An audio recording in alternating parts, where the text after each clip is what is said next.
Last night, we saw Bangalore get so close to registering their first victory, and it would have been a good victory because Delhi are a quality side, especially from a batting perspective. They have shown that they can certainly stand up.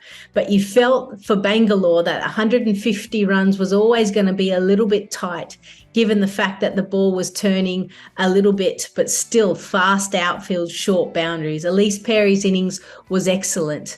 As for Delhi, well, they kept ahead of the run rate, and they had players that went hard. Alice Capsey was one. Then they lost wickets when they shouldn't have, but it was that final partnership between Marizanne Kapp and Jess Jonathan that was able to secure victory for the Delhi side. The game was won for Delhi when the fact that they were able to take out the two powerful players for Bangalore. Bangalore hasn't changed their order, as in their top 3 or 4 players. They've really stuck with the same formula. So when you take out Smriti Mandhana and you take out Sophie Devine, it challenges the middle order. And whilst Elise Perry, her first part of the innings was quite slow, she did capitalise and go hard at the back end. But was it a little bit late? I mean, it's hard to be critical because this is a side that is still searching for their first victory. And sometimes you almost forget how to win. So firstly, Bangalore, they didn't necessarily score enough runs, which we've seen on these type of pitches. But then their bowlers actually gave them every opportunity to do so. And they kept picking up wickets just at the right time. But one thing we have seen, Jess Jonathan, she comes in. She's probably loving the opportunity of batting a little bit higher. We've seen this in the WBBL, but she's batting in that number 6 position. She has a beautiful swing, hits straight down the ground, and she was able to finish the job off with Marizanne Kapp. The standout player for Delhi, I'm going to give it to a bowler because I think the bowlers actually set up the game initially. When I mentioned Smriti Mandhana and Sophie Devine, you take them out early, it was Shikha Pandey who was able to do it. And then she was able to get Richa Ghosh right at the end. So she picked up 3 wickets for 23.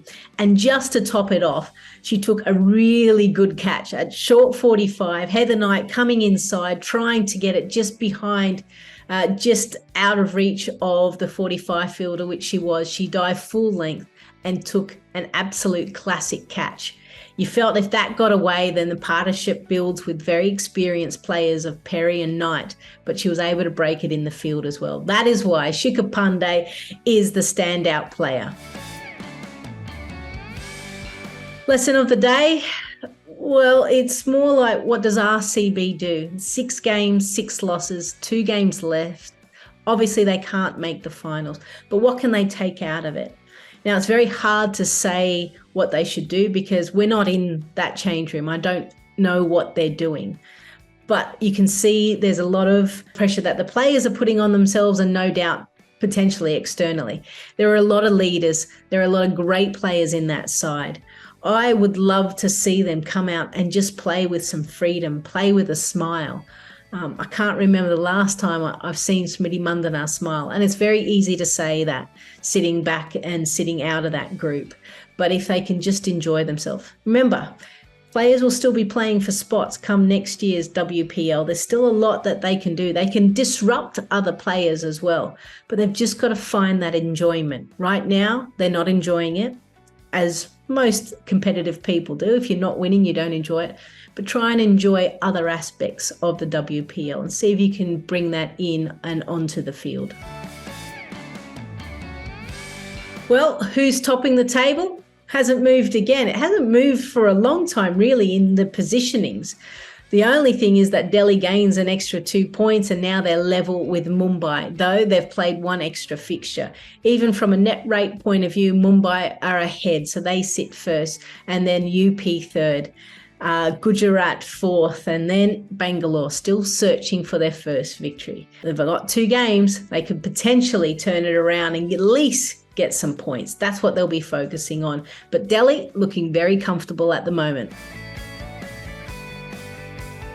Tuesday night's clash, and it's the reverse fixture of the opener of the WPL. It's Mumbai taking on Gujarat. Now, Mumbai trounced Gujarat by 143 runs. You feel like, despite the fact that Beth Mooney is out, that Gujarat have accounted for themselves a little bit better than what they did in the first game. They've been able to score runs. I think if they can actually get their batting order right, and maybe put back Sophia Dunkley into their 11, that they'll certainly push Mumbai. They have the ability to.